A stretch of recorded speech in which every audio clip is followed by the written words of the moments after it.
Hello, everyone, and welcome back to No Earthly Explanation. This is the podcast where we just dive into the things that are unexplainable. For those of you that are new to listening, I'm your scientific host, Elley Ringo of Elley Knows Rocks. And with me is our investigative host, the ever-brilliant Don Schmidt. How are you doing today, Don?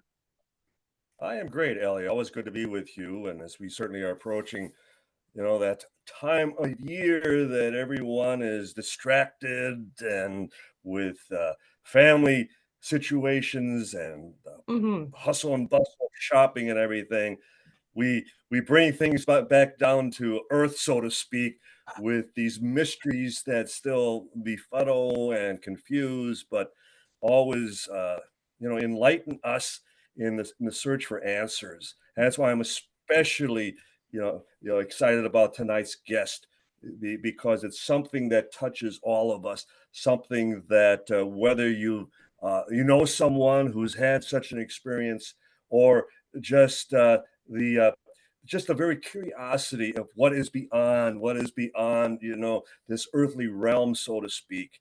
And whether in my case where I was raised in a parochial school, and it's always in the back of your mind the idea that when you lose a loved one, are they still there?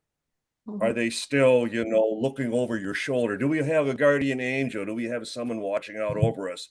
And then as we approach or we have near death experiences, the fact that there's this common bond that they describe the same situation almost over and over again. And that's what I love about it, because that's what science is, as you know, above all else, that it's a duplication of effort, Yeah. duplication of patterns. Mm-hmm. And that's certainly what, the subject will be this evening. Yeah, no, for sure. I mean, I have loved ones. My dad, in fact, he went through something just horrible. He was having what should have been a very routine cryosurgery, and he actually died for a minute. And he was on the table, and he said he felt like he was out of his body. He said he could see the Out of body. entire operating room. He could see the doctors. He could see everybody freaking out. And it lasted just mere seconds. And then he said, all of a sudden, I was jolted back into my body. And so it was very scary. And so without further ado, everybody, our guest this evening is pretty remarkable. His name is Peter Panagore, and he has survived a near-death experience, and he's written a book about it. And so please give a big welcome to Peter. Peter, how are you? Excellent, Ellie. Hi, Don. Thanks for having me here tonight. Appreciate it. Oh, it's Yeah. our pleasure. Our pleasure. And so for everybody who doesn't know who you are, could you tell us a little bit about you, your story, how your near-death experience came to be, and kind of why you want to educate people on it? My name is Peter Panagore. I am an ex-reverend of the United Church of Christ, but I was never a believer because I died when I was 21 ice climbing, and I hid inside the church in order to pursue my interior journey and be of service. I recognized that the universality of love, the universality of humanity's inner sparkle, and that all came about because when I was 21, I went snow caving for 10 days in British Columbia and Alberta and ice climbing, and I died ice climbing. I died of hypothermia. I made a mistake. It cascaded into an event, and the event eventually killed me. And at the end of it all, I chose to come back and live this life. And I can tell you what happened when I was dead. Some of it anyway. It was hours and hours. Or I don't know. I spent a long time dead, but a short time according to my body. The whole event, the whole experience was long, but the Time actual was different. time was totally different. Wow. And so So, go ahead, Don. I was just going to ask for suffering the hypothermia and the frostbite. I mean, you died. You were ice climbing, and you dropped. You were suspended. You were hanging as far as in midair. Uh, about how long did they your teammates, how long did they tell you you were actually, in such a precarious situation Well, until they arrived to help? I only had one climbing partner, and no one arrived to Okay. help. Mhm, And we ended up self-rescuing. mhm. Tim, my partner, never told me how long he thought I was dead, but he was pretty sure I was, because when I came back, Right. he was screaming and yelling at me, "Don't die." Don't die. My gosh. Did you have any I guess frostbite sort of Uh, damage to any your I fingers? I wear half gloves. It hits 50 degrees. I Uh-huh. wear half gloves. I can't feel my big toe. Yeah. I have all Yeah. sorts of cold related things. Wow, that's insane. So was But you do have feeling in your feeling in your I hands, do. your I have fingertips, feelings in my correct? hand. I have a lot of damage. I have a lot of damage, but I still have feeling in all my fingers. We just to quickly mention, we were checking out at a department store on one occasion, and it was the middle of the summer, and the gentleman was wearing full gloves, and we could see that he was having, extreme difficulty in just taking money out of his wallet. And my wife quickly volunteered to help, and he mentioned that he had suffered severe frostbite in both of his hands, and that he had lost all feeling in his hands. So, and for living in Wisconsin and for having experienced my ears, my fingertips, they're always highly susceptible. They're Yep. forever, vulnerable as far as to the cold thereafter. But it could have been much worse, correct? It yeah, could have been very much much. worse. I could have lost digits. Lost So fingers, right? what is, for those that don't know, what is your book about? Heaven is Beautiful. And what was your main inspiration behind wanting to share that story? Well, the book is my journey on this entire expedition, this adventure that we went on, and then my time dead, and what happened to me over there, and what it was like when I came back. I came back an entirely different person. I changed. I had Don. You said you went to parochial school. I went to Catholic high school Mhm, and studied a mhm. gospel a Oh, so year. you went for 12 years then. Oh no, just 1 year. I mean, 4 years, high school only. Okay, I went just elementary. Okay, parochial. Okay. Yep. And so I went to Catholic high school for 4 years, and I came back with no faith. I know that I am a temporary being and I'm passing through, and I never ever forget it. And part of the reason I never forget it is because it's always roaring inside me, and part of the message that's always roaring inside me without language. There's like this pressure against a dam, and I was the dam. I resisted pretty strongly after I came back, but the pressure was propelling me to communicate what happened to me. Essentially, it was, I gave you this experience. Now you have to tell everybody about it. And that's the Mhm. last thing I wanted to do. So I kept it a secret for 20 years, even Wow. when I was working in the church. And I eventually came out at the very end of that that time in my life. And then I ended up getting recruited to television and radio, and I had this TV spot for 15 years on a couple of NBC stations here in Maine, and I was the inspirational storyteller, and I ended up working in New York, doing a lot of work with Bravo, and not a lot of work, but I touched base with Bravo and Hallmark Channel and a few other places. And I was working with Odyssey Networks, and one night we all went out. It was okay. I got to set the scene for you here. It was all of the religious communicators from the Baha'i, the Krishnas, the Yeah, Episcopalians, the yes. Catholics. Everybody was at this table. We're all working in media together. And I had too many drinks that night, and I'm not a drinker, so 2 drinks and it's too many for me. And I ended up telling my Mhm. story about what happened to me as I died. And there was like a vote at the table forcing me to write a book. And so Wow. that's, and because I knew that I was going to write eventually. I was an English major. I knew that I'd been working toward telling the story in my head, but I never really actually thought I had the courage to do it, Wow. because I had to come out. So And what'd why you do you say, believe Don? for 20 years? Why do you believe for 20 years that you fought this? Oh, You because resisted. I didn't. You tried to run from it? Well, I had a paradoxical thing happening. And the paradoxical thing was I kept my mouth shut about it. I didn't, and I resisted it, but I ran to it too. And Okay. after, Drawn to it. You were drawn to it. I Yeah. was compelled by it. I was, it Right. was like it was more like being caught in a super powerful vacuum that I couldn't resist no matter what I did. And so instead of Cycle going back. to Yeah, right. architectural graduate school, I ended up going to Yale to study, where I studied mysticism and learned techniques of interior prayer practice, and continued to dive inside myself, continued my inner journey, even though I didn't want the job. So where did that What's inner journey eventually take you?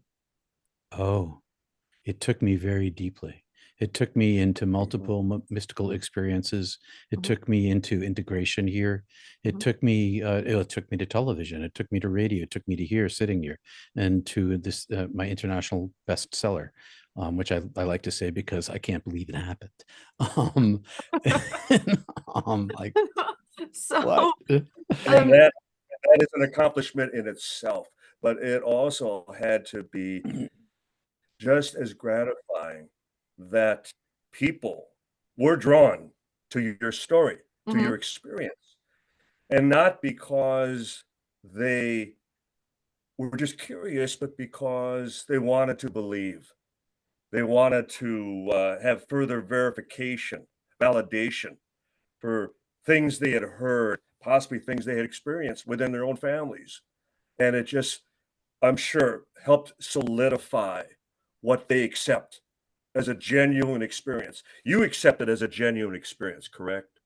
Oh, it's yes. I have never for a single moment of my life had any doubt. It's well, the thing I love about science, Ellie, is that science doesn't doesn't matter if you believe it or you don't. It mhm. is or it isn't, Yep.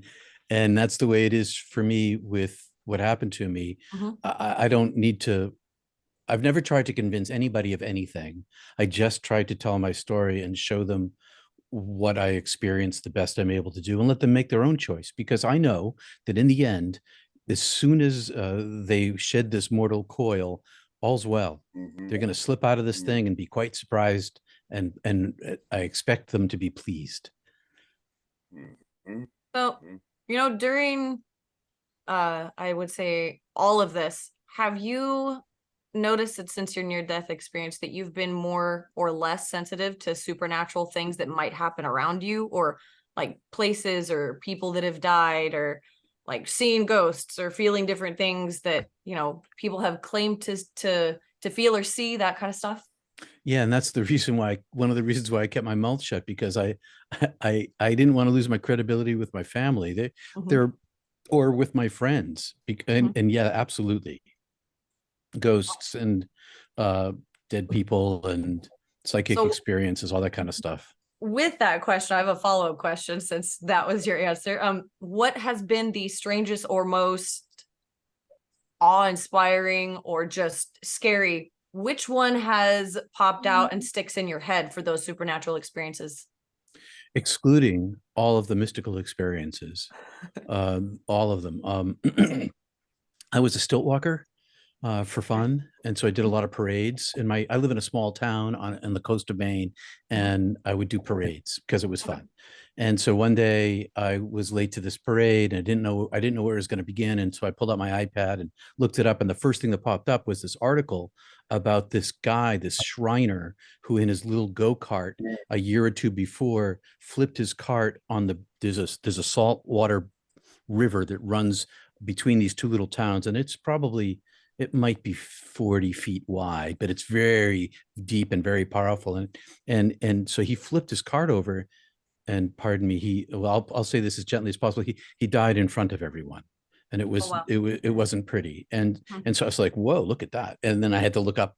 And so I found out where the parade began, and I began this parade, and it was a pumpkin parade. So I was dressed as a corn stalk. I was like a 9-foot corn stalk. I had corn stalk sticking up out of my head. And so I got to the bridge, and I was having fun. Kids are running through my legs and all sorts of stuff like that. It was really fun. Yeah. And I saw some of my neighbors, and so I came speeding down this hill, and I stopped on one foot right in front of them, and took all my momentum and spun toward them. Took a huge step and stopped short right at their feet, like towering over the river. And they're sitting on the sidewalk. And as I did that, my right stilt broke, and I had this Ooh. this experience of falling over into the river. And I saw myself doing this. And then as I saw myself doing this, like, and I was going to drown. There was like no way I was not going to drown. And so as I saw this happening, I was like going forward, my stilt broke, I'm going forward, had all this momentum. Suddenly I popped out of my body, kind of behind me, and next to me, and I'm watching the scene now. And next to me is this big gray floating mass. And then I'm back in my body, and instead of going over the edge, I collapsed to the floor, to the ground, and all these people gather around me, and a couple of guys were going to dive in the river in front, to save me. It was pretty dramatic. Wow. So I twisted my ankle a little bit, and the stilt broke because I had a faulty bolt. My bolt sheared. So the bolt sheared. So I went back. This buddy of mine was there. He's going to jump in and save me. We went back to his car. I kind of limped the whole way on my twisted ankle, and I'm sitting there in the car, and my phone rings, and it's this woman who had also been a near-death experiencer. She had been hit by a car on her bike and broke every bone in her body, kind of thing. And now she was a paramedic and paramedic and a biology teacher. And I've been counseling her through her depression, because near-death experience can often come with depression, pretty severe depression. And so for about a year, I counseled her, but I hadn't talked to her in a year. And I'm sitting in the car and the phone rings and it's her. And I'm like, hi. And she said, what just happened to you? I said, what do you mean what just happened to me? She said, well, there's a dead guy here with me telling me that he was trying to help you. Oh, and I said, what are you talking about? She said, well, what happened? I said, well, I explained the situation. And she said, well, he keeps telling me that he was trying to save you. And he thought he could see you. He thought that you could see him. He kept thinking if he's like, could see me seeing. So then he kind of stuck with me, this Shriner, for a couple of weeks, and wasn't he was like with me all the time. And finally he wasn't obnoxious or anything. He was just kind of like a pest. And so I called her up. I said, how do I get rid of this guy? And she said, did you tell him to go to the light? He's stuck. I said, that's all I have to do? She said, yeah, that's all you have to do. So that's what I did. And off he went.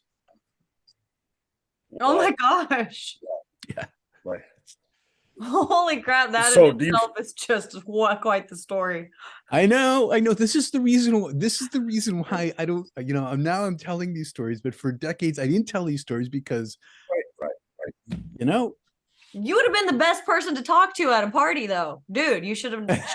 I suppose, yeah, maybe so. But I would have got fired from my job. That's for sure. Okay, fair. But okay, we've read the account of your experience, your near-death experience, but we want to hear it from you. Exactly, as far as at the moment that did you just black out? Or did you even feel that you were thinking to yourself, I'm going to die here. There's nobody who can save me. I've been in that experience where I just resigned myself. I was trapped underwater, and I'm going to die here. And until somebody pulled me out. But anyway, so let's hear from you, Peter, as far as what exactly did you experience? Well, Don, that's kind of what happened to me. I'd been fighting. Tim and I both had been fighting for our survival all night long as we made this traverse and repel. And we were north of Banff. It was March. There's 10 feet of snow on the ground, and I don't know what the temperature was because I didn't have a thermometer that I could read, but it was well below freezing, well below zero Fahrenheit, and it kept getting colder through the night. So when it finally happened, we were 100 feet up, clipped in. We were first time all night harnessed into the mountain, strapped into the mountain. There was some rappel pins where we were, and Right. but the rope was stuck and irremovable. I couldn't release the rope. There was nothing I could do about it. So after fighting all night for our survival, um, I just gave up. I just recognized hypothermia went to this position where this place where I unzip my coat, which is, naked people are found in the snow because it feels like you get hot. And so I unzipped my coat, and it accelerated the process, and I started falling asleep, and I'd smack on the rock and stand back up again. And then I stood back up this last time, and I had this feeling of, I guess I'm going to die. I guess there's no way out of this. And then I had the Right. tunnel vision, and this tunnel vision began collapsing on me. And as it was getting down to nothing, I kept thinking, what is this weird thing that's happening to me? And where's my vision going? And I must be falling asleep. And when it went to black, I didn't fall asleep. I woke up. Everything was black and dark, and suddenly all my pain was gone, and I didn't know where the mountain had gone. And in front of me, instead of the mountain, there was this expanse of darkness that was the size of the galaxy, and it was all black. And at the furthest distance, a tiny pinprick of light like a star appeared and came rushing toward Right me. at the end. Mhm. And as it rushed toward me, it filled my vision, and it communicated to me, I'm taking you. And I was like, I don't know what's going on here, but I'm like, not going anywhere, staying right where I am. And it just took me. And as it took me, it enfolded me and surrounded me. And I was inside of this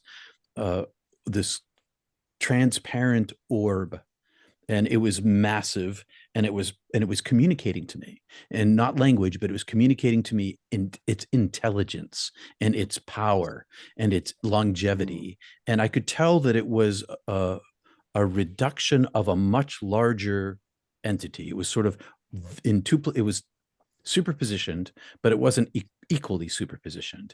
It was a 1,000,000,000% on one end and 2% on the other, and the other end was still gigantic comparison to me. And I was encased in this, and my physical body had gone, and I was still human shaped, but I was made of light. And everything I'm saying is photons. I mean, everything I'm saying is metaphors. So when I say photons, I don't really mean the photon. I mean, that's kind of what it looked like. And so Right. I'm inside of this entity, and it's sweeping me back up the way it came.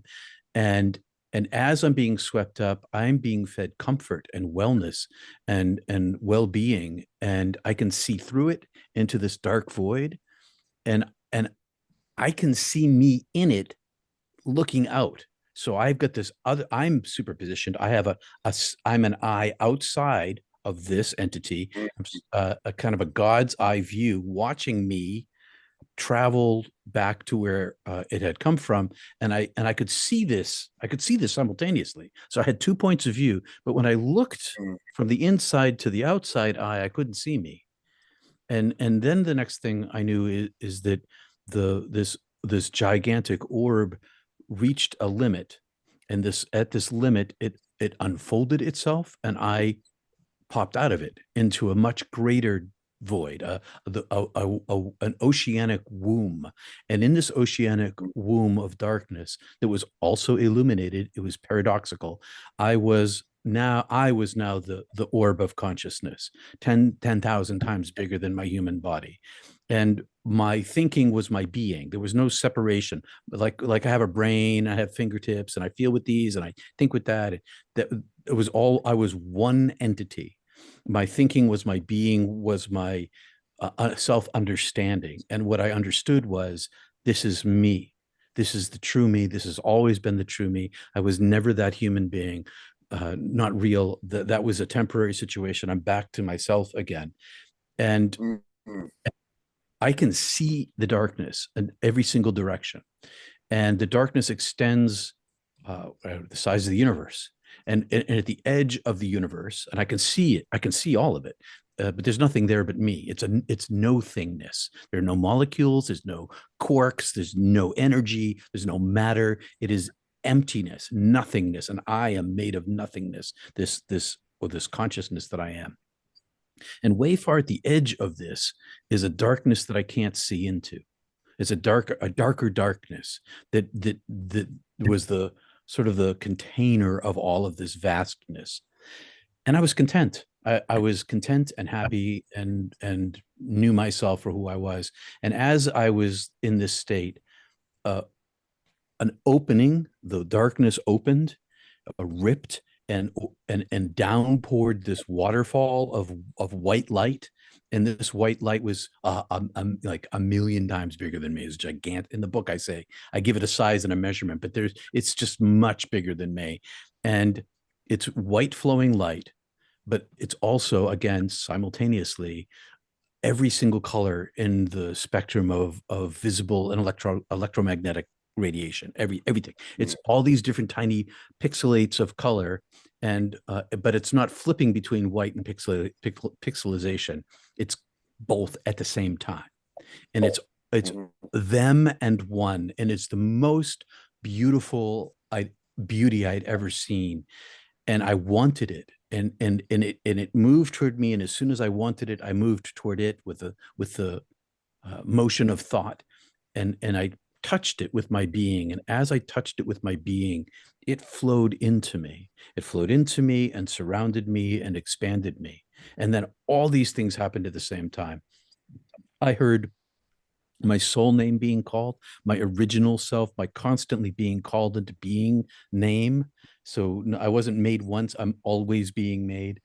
I'm always being created.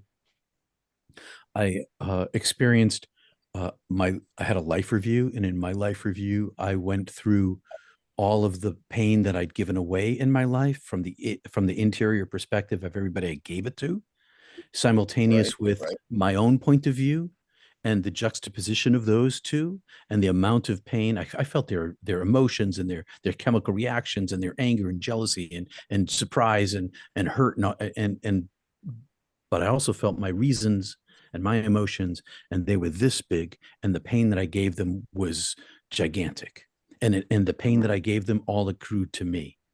And it was as if this eye was seeing all of my shadow self, that there was nothing about me that had been hidden, that I had hidden, that remained hidden. It was just all seen, and there was no judgment coming from this light.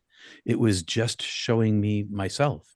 And in the comparison of my smallness, my weakness, my propensity to give pain, in comparison to this purity of just love, I judged myself as less than, as shamed, as shameful and guilty.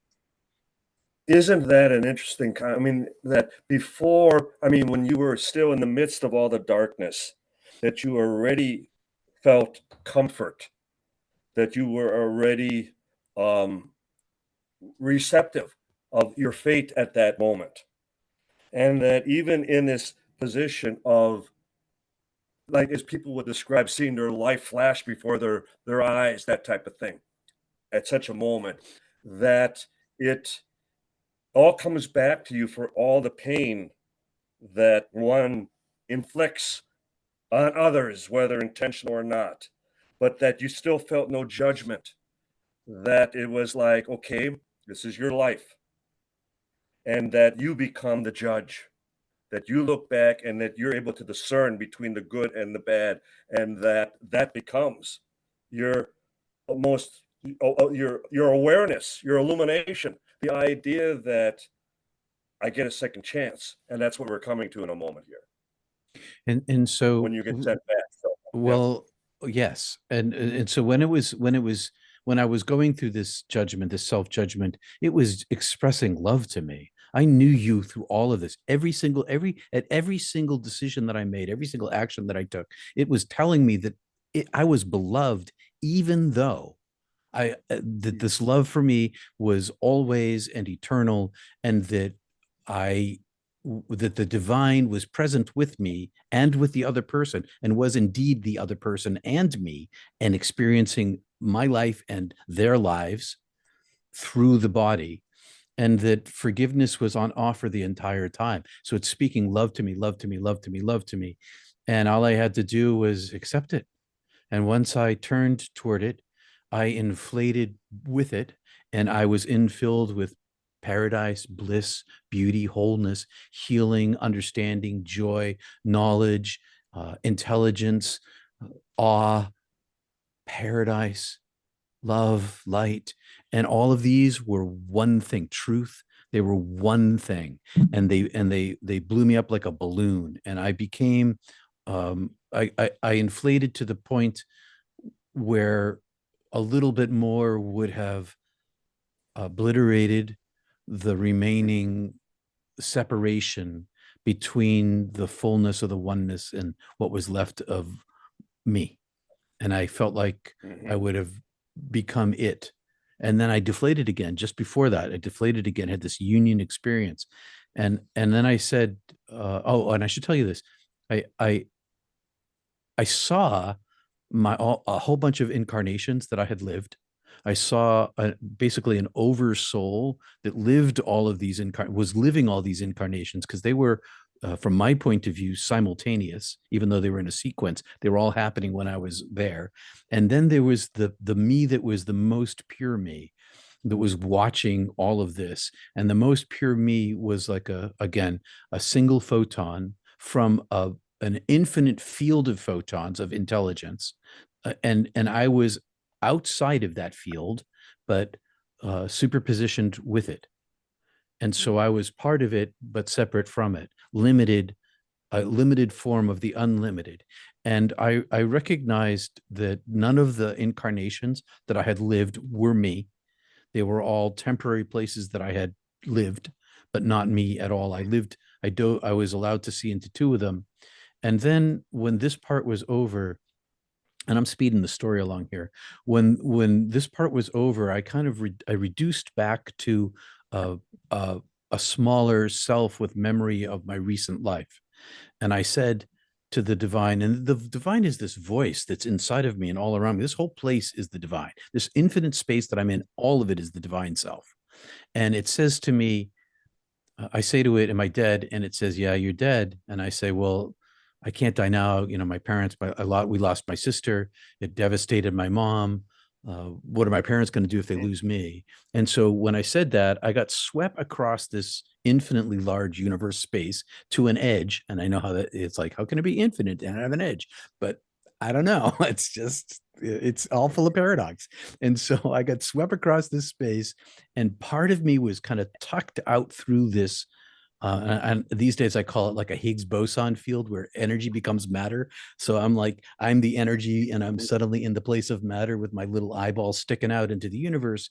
And I can see our entire universe. I can see all these galaxies and the distances between them, these vast spaces. And my attention is brought back, like aimed back to the Big Bang, to the origin of the universe. And it wasn't just the Big Bang itself. It was the always Big Bang. It's always the energy of the light flowing out into all things and make them exist.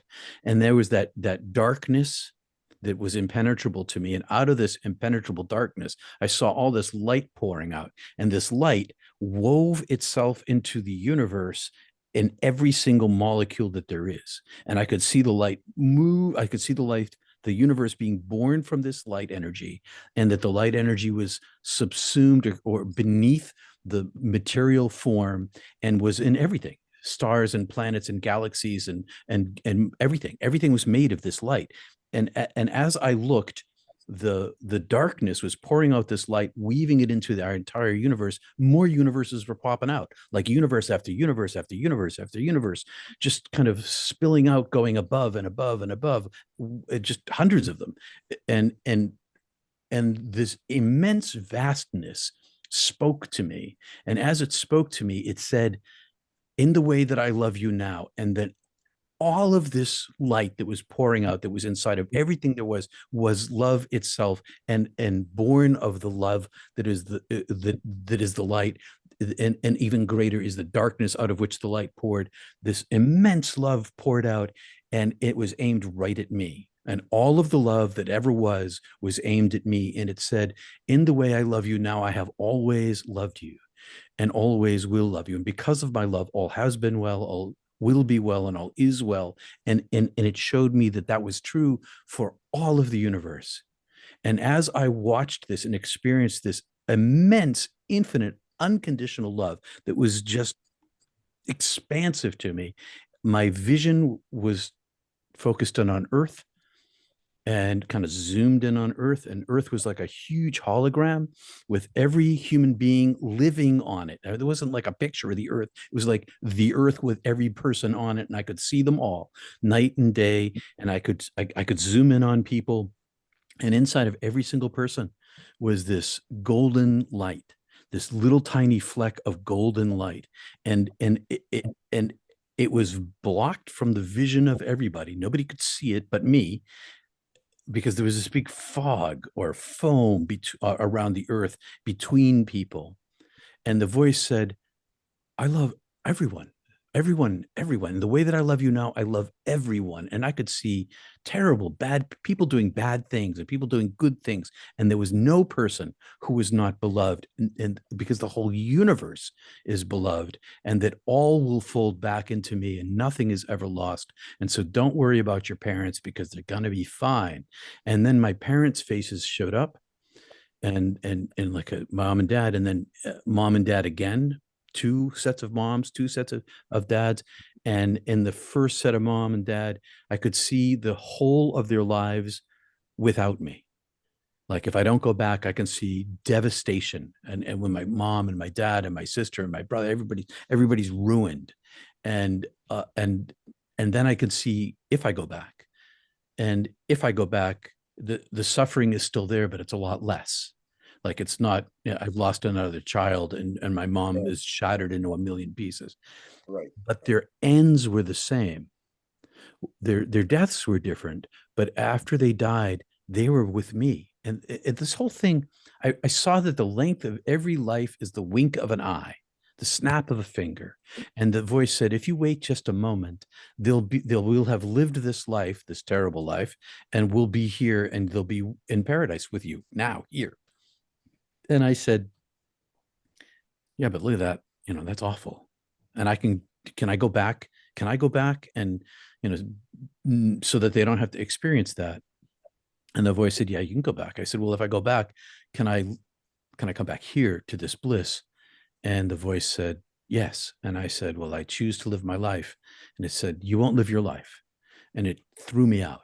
And I was back inside this angelic being compressed. And then suddenly in front of me, there were a million choices, doorways of life, all leading back to my body. But there were all these different lives I could live. And in the center of all these doorways was one huge big beam of white light that I could see emanating from the darkness and illuminating the doors in a decreasing luminosity out to the furthest edges. And the voice said to me, choose light. And I thought to myself, well, if I'm going back and I have to be a messenger, and I'd been working in construction, going to college, but working in construction, I was going to be an architect. And I thought, well, I got to have some flaws. I can't be perfect. And so I made all these choices in an instant, and this door opened and down the tunnel I went. And inside of this tunnel were 10,000 doors. And these doors all led to the other tunnels, and they were all choices. And all of these doorways, all of these tunnels were all probabilities for me living my life, and they were all interconnected. And so I went down this one tunnel, and I got to the end of it with this angelic being, and I could see, as I said, these two bodies. And when I was hanging off the cliff, but I didn't know it was me. And I saw this other body shaking this first body, and I didn't know it was Tim. And then this angelic being, it pierced my chest, this body's chest, and opened it up and shoved me in, and it crushed me down. I became so small and stuffed me inside. And now I'm stuck inside this thing, and I can still see out, and I can see the angelic being, and I can see the light, and I can see heaven, and it closed. And as it closed, I was like trapped in this tomb, and my brain started coming. I felt my brain come back online, like whirring up like an electric motor. And then my hearing came back, and I felt my body shaking, and suffering came back. I had no suffering when I was dead. Zero, zippo, wholeness and Right. healing and wellness of being, so much so that suffering was completely forgotten. And now I'm back in this terrible, terrible tomb, and I can hear this voice, this noise, and it resolves into to a language, and it's don't die, don't die, don't die, don't die, and it's screaming and yelling. And I open my eyes, and there is Tim. He's like bending over me, shaking me, and he's still saying, "Don't die, don't die, don't die." And then he sees me open my eyes, and he's like, "You were dead, you were dead, you were dead. I thought you were dead. Are you gonna die? I'm gonna die." And he pulls me up, and I'm completely disoriented because I don't even know where I am. I don't know who I am. I don't know who he is. I don't know what's going on. All I know is that I was in exile, that I had been to this other place, and that I had made this choice, and now I was stuck here, and it was all this fragileness, thinness, brokenness, and that I was not completely in my body, that I was looking at the world through this, what felt like a biological robot to me. And after a little time, my memory came back, and Tim explained that I had to pull the rope, and I did. And because maybe a miracle, maybe because of the angle I fell off the cliff, which seems to be more likely, the rope came free on the first pull. We descended, and because the ice climb was on the Icefields Parkway, not far from the car, we got our tent, set up our tent, and self-treated for hypothermia, brought our temperatures back up, eventually got in the car sometime around sunrise, and I was an entirely different person. I You didn't. had to be hospitalized, I would imagine. Oh no! Oh no! No! No! No! No! But No! you weren't. This was 1980. We're in the Oh, middle of the wilderness. I was a college student. well, and I remember I was on the. I'd growing been up on. in the winter time. Remember, even with frostbite, they would say, "We'll just run water on it. You Yeah, know, we'll just warm it up. Just bring it back to room temperature, that type of thing.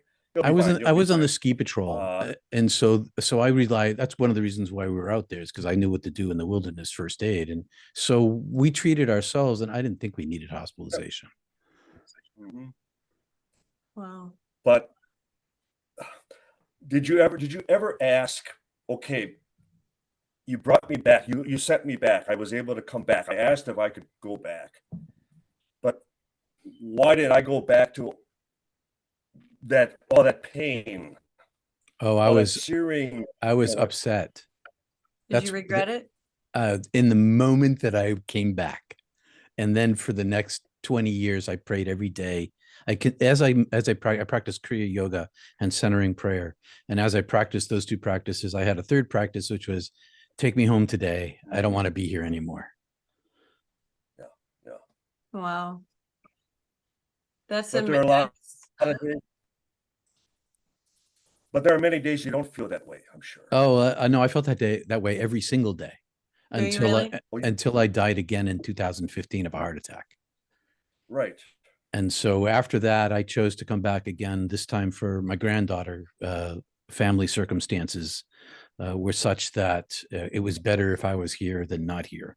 And so I had a choice, and I came back again. And from that day on, I haven't been praying for my own death. It's coming, third time's a charm, I hope. But for the meantime, I'm going to stick around as long as I can for them. So you But you say something in your book that, if you could just explain it really quick, that you you don't believe in trees and birds and things. You just know they exist. That you don't have faith in them. How does that relate to a normal person, where I can see trees and birds and I'm like, oh yeah, I know they exist because they're right there. I could squeeze them or touch them or fall out of them.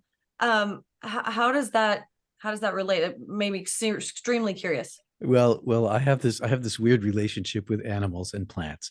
Okay. Animals like me. Like I have, this is the God's honest truth. I have chickadees and red squirrels and chipmunks, and ducks, who are my buddies today, right now, where I live. They're my friends, they're my neighbors, we hang out. They visit me in my studio. And so it's not that pets or wild? Yeah, they're wild. Okay. It's not that they don't exist. It's that nothing here is real. Everything here is temporary. There's nothing here that is permanent, not even the universe itself. Okay. Everything that's in the universe, well, maybe the universe will last for infinity, but I don't think so, because it doesn't. No. I saw infinity, and it's like it's infinite. Mhm. But everything else here is, it's what in Hindus call Maya. It's the illusion, but it's also, Maya is also the energy that makes the illusion. And so it's this temporary thin thing. And so when I communicate, I talk to the animals all the time. I don't always understand what they're saying. I'm not Dr. Doolittle, okay? But I know when they knock on my door. The squirrel was knocking on my door today. And I know that they're just like me. Everything here is just like me. The tree, the rock, everything. Well, not only temporary, but made of light.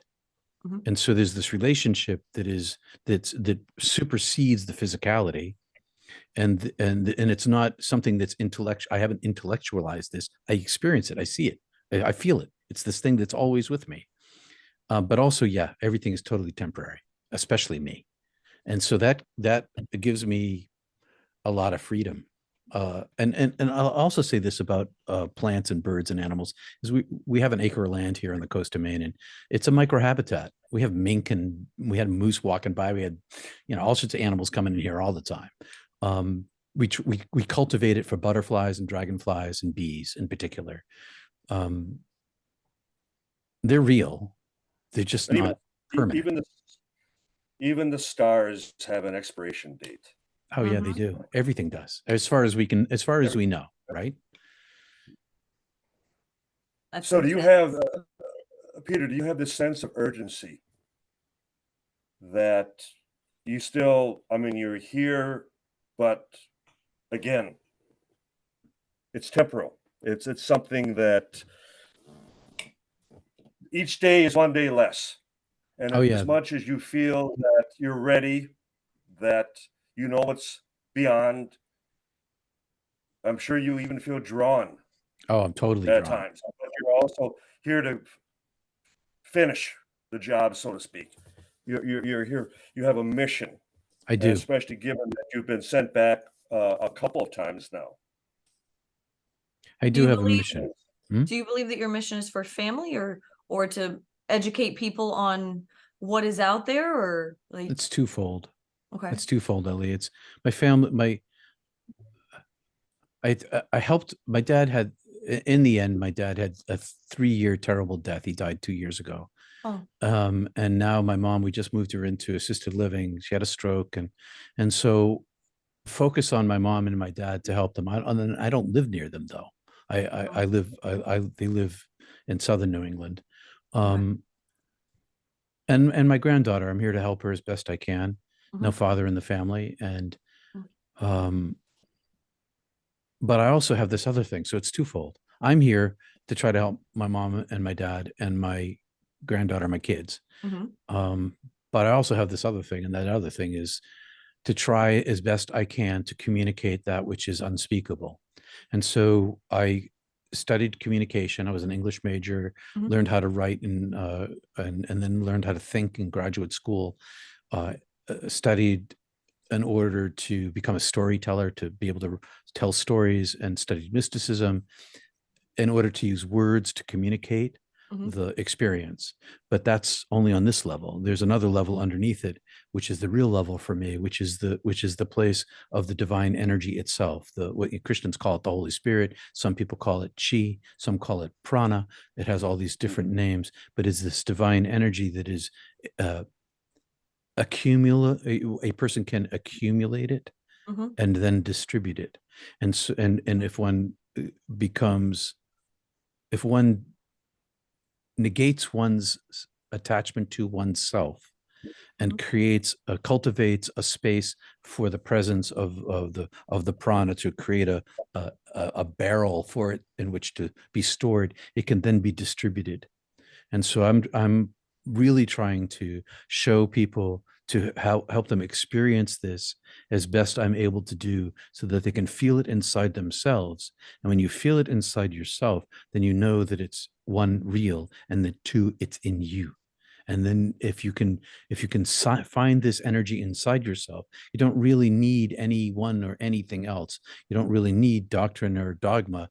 What you do need is practice, some kind of meditative practice in order to cultivate it. But it is who we are. And if I can communicate that thing, and I'm just doing a small part. There are 10 to 20 million near-death experiencers, your dad included, in the United States today. Expand that around the world, because of primarily because of the onset of cardiac care in the 1960s, and the spread of life-saving resuscitation. We are a phenomena. There are more people like us now alive than have ever been. There's always been near-death experiencers, but we're all like these little diodes of light at the end of a fiber optic cable. And maybe together we can help nudge humanity towards a future unlike its past, because in its past, we've always been necessarily tribal, because that's how societies survived, and the individual reliance upon the tribe. But we're up against each other's shoulders here now, and we're one planet with one communication system. And maybe now we have an opportunity to stop the trajectory of planetary destruction and the end of human life. We're all unique. We're all unique. And yet we're all connected. And then that ultimate connection, that if we accept that we're all connected to the divine, as you describe it, and as you describe it, you wax poetic in describing it, not only by what you observed, by how you felt at each moment, what you experienced as far as physically, mentally. And many are only able to describe, what vision they experienced. If they saw loved ones at the end of the tunnel, so to speak, if they recognized a father, a mother, a sister, a brother, that type of thing. But your gift, Peter, is the fact that you are able to even describe the level of compassion, that level of love, and that you could feel it. I can feel it just looking at you as far as on the screen, but you express it and it comes through. It's something that people, I'm sure they want to share it with you. And that's a gift.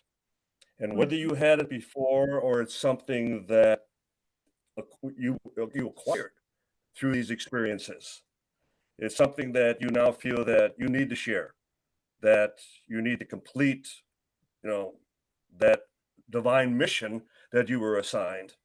And look what you have waiting for you. Look what we all hopefully have waiting for us.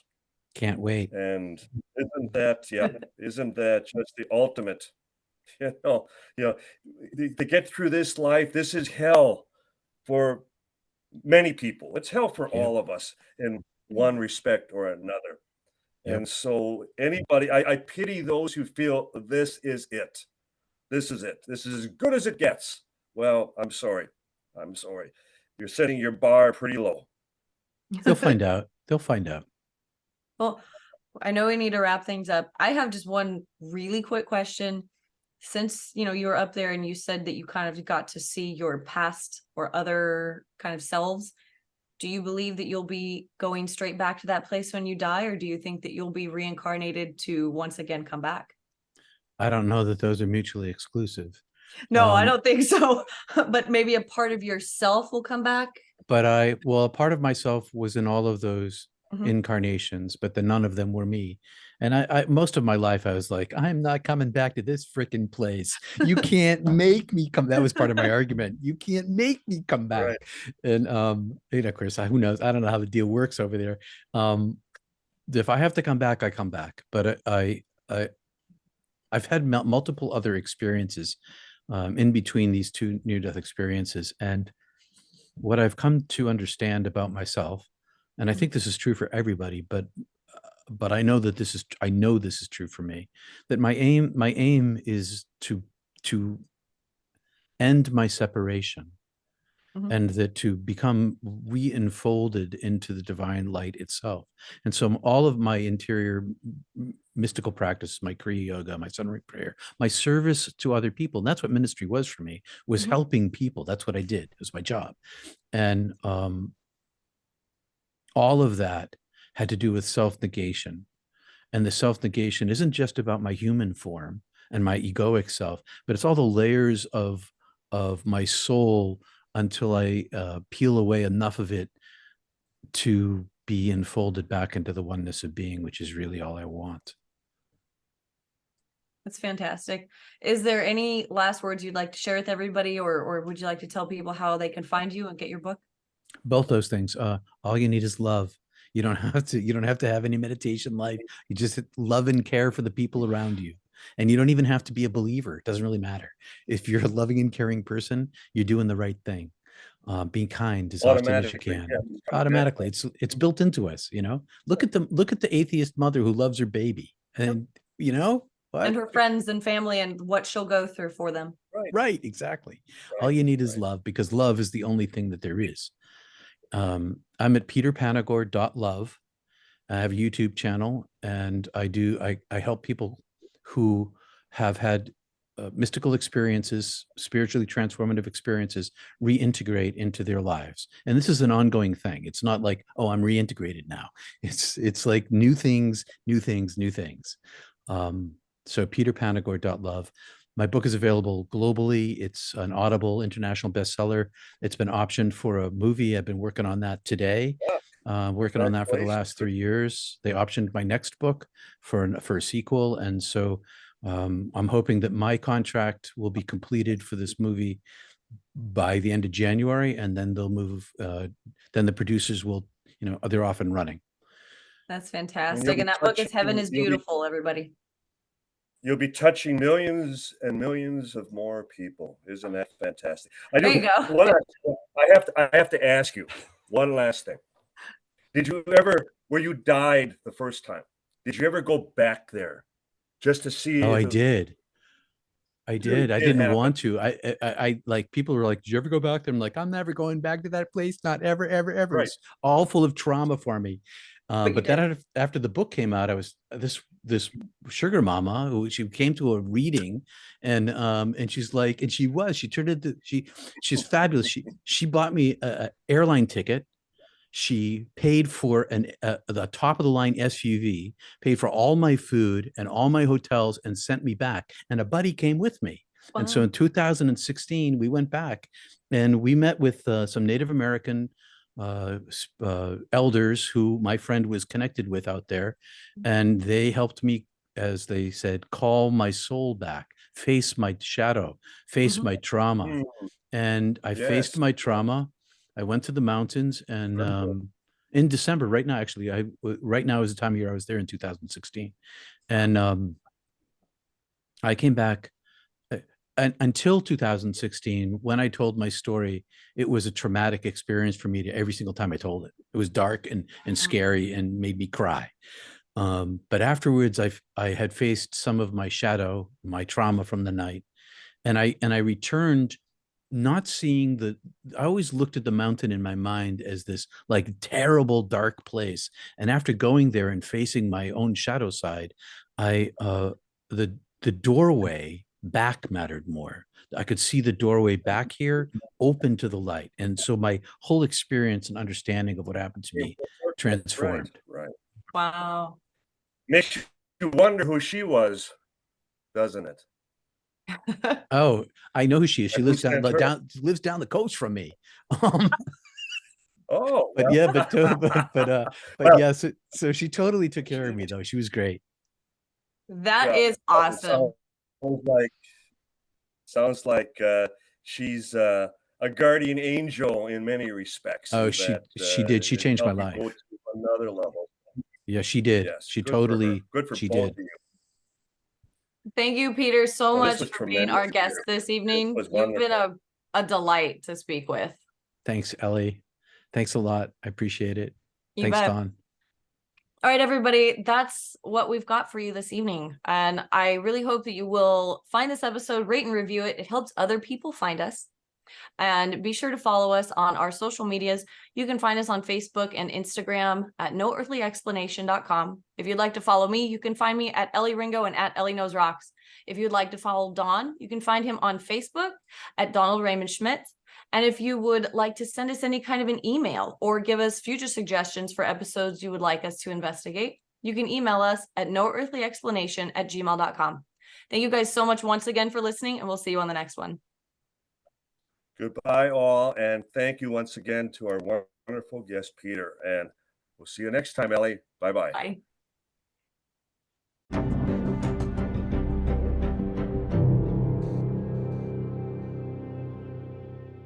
Metacortex Publishing hopes that you've enjoyed this presentation. Please take a moment to listen to some other podcast offerings from Metacortex Publishing.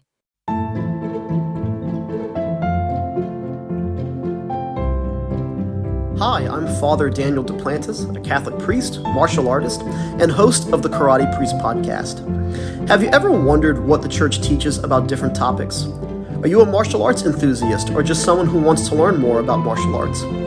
I'd like to invite you to join me and many guests on my podcast as we cover topics of faith, everyday living, and martial arts on the Karate Priest podcast.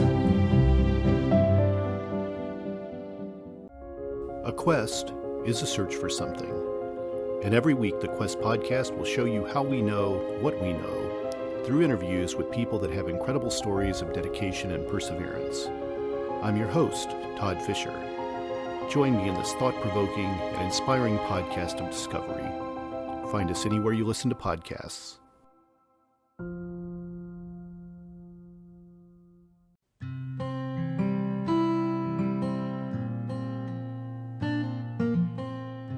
Hi everybody, I'm Amber Rose, the religious hippie, and I host the podcast A Catholic's Perspective. Join me every 2 weeks as I release episodes targeted towards helping young Catholics navigate their ever-changing secular world while staying strong in their faith. Whether you are a Catholic or not, all are welcome here. So if this is something that interests you, feel free to tune in. You can find A Catholic's Perspective on Spotify, Apple, or wherever you listen to your podcasts. I hope to see you there. Bye!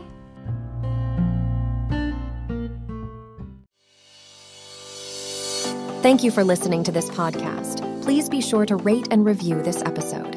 This podcast is produced by Todd Fisher and Anthony Smith and is distributed by Metacortex Publishing. This podcast is copyright. Any previously trademarked or copyright content is used by permission. Information and opinions stated in this podcast should not be construed as medical advice. Please be sure to visit the official website for Metacortex Publishing at metacortexpublishing.com or find us on social media for other unique content.